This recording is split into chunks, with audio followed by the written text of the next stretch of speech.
Hello students, welcome to my YouTube channel. मैं miss Viditi Rastogi, assistant professor, centre for teacher education IPAM।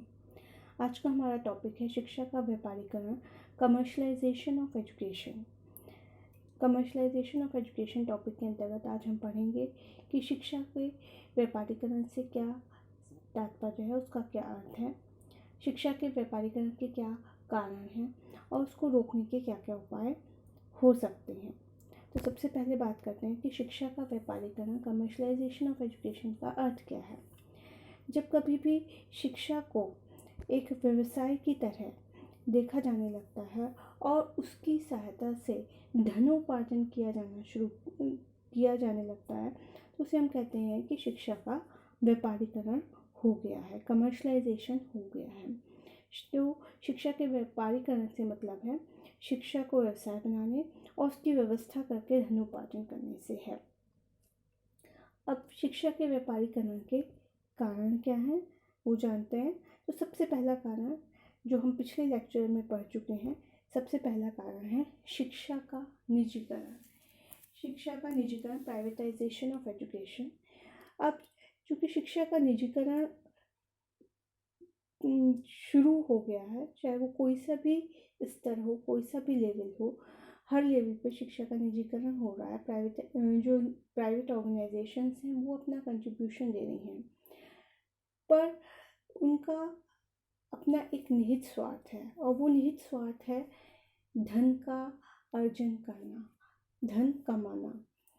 तो कहीं ना कहीं जो शिक्षा का निजीकरण है या शिक्षा में जो प्राइवेट ऑर्गेनाइजेशंस आ रही हैं, उनका जो ये मोटो है कि शिक्षा के माध्यम से हम शिक्षा को प्रोवाइड करके धन प्राप्त कर सकते हैं, धन अर्जित कर सकते हैं।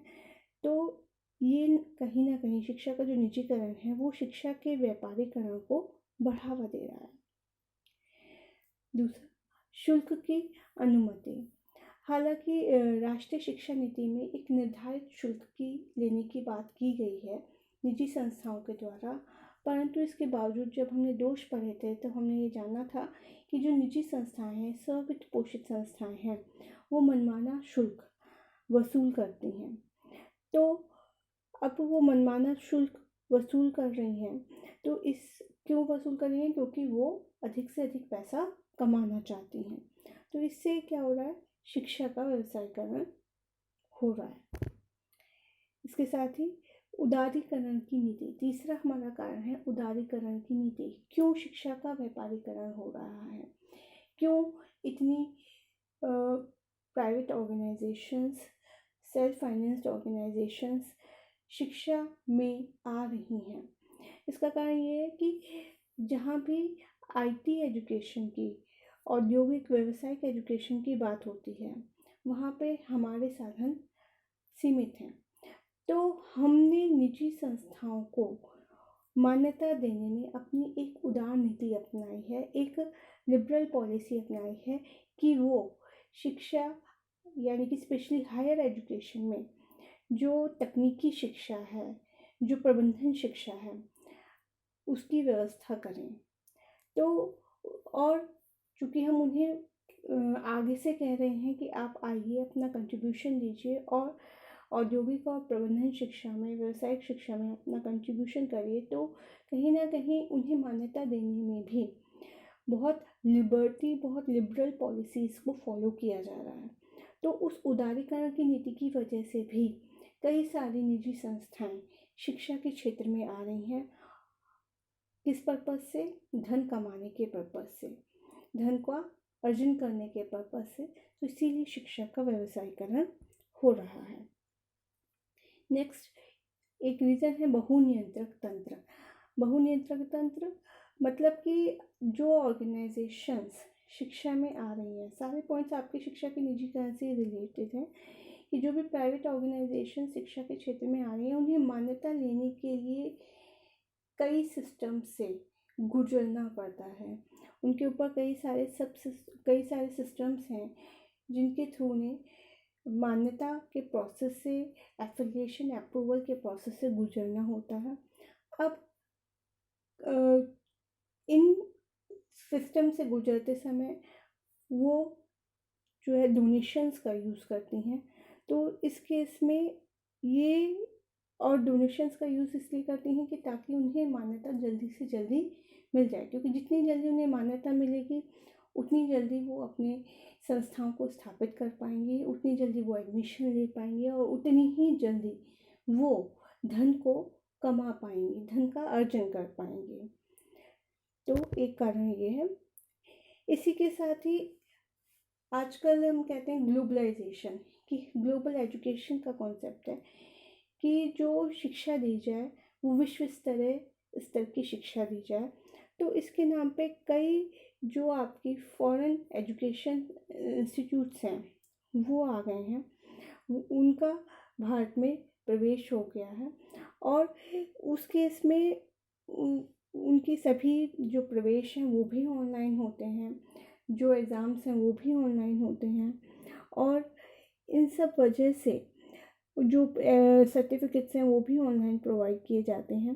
तो इस वजह से भी शिक्षा का व्यापारीकरण हो रहा है। और साथ ही साथ जब ये सब चीज़ें हैं, हम किसी चीज़ को बहुत जल्दी करना चाहते हैं तो बहुत जल्दी इम्प्लीमेंट करना चाहते हैं और उससे जल्दी से जल्दी हम धन कमाना चाहते हैं और वो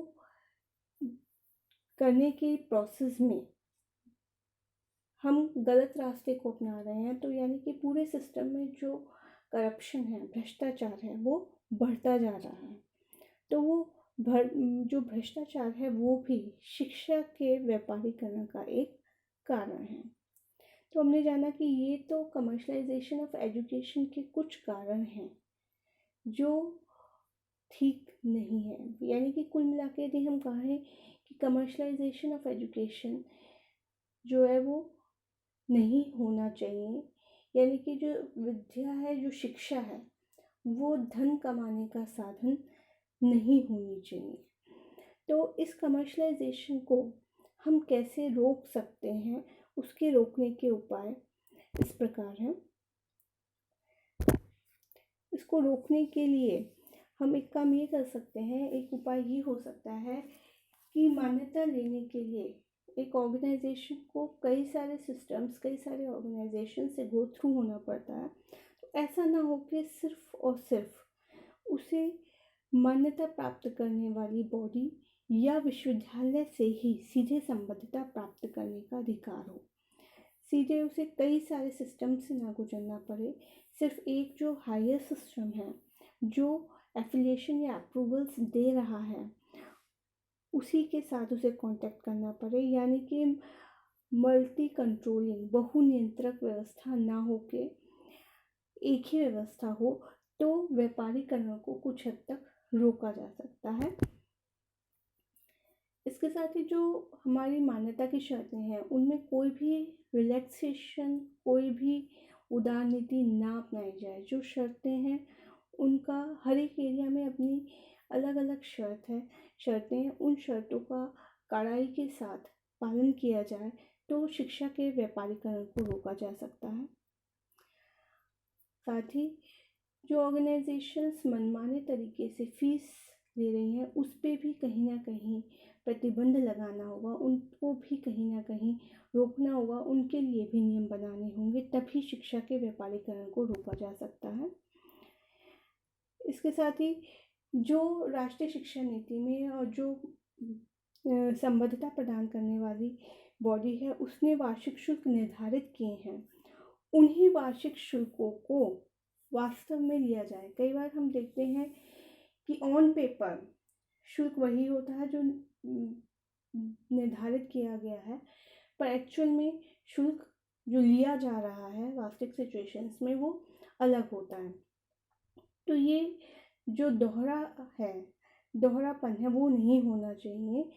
जो निर्धारित किया गया है गवर्नमेंट की तरफ से, राष्ट्रीय शिक्षा नीति की तरफ से या मान्यता देने वाली संस्था की तरफ से, वही वार्षिक शुल्क लिया जाए, उसका कड़ाई से पालन किया जाए।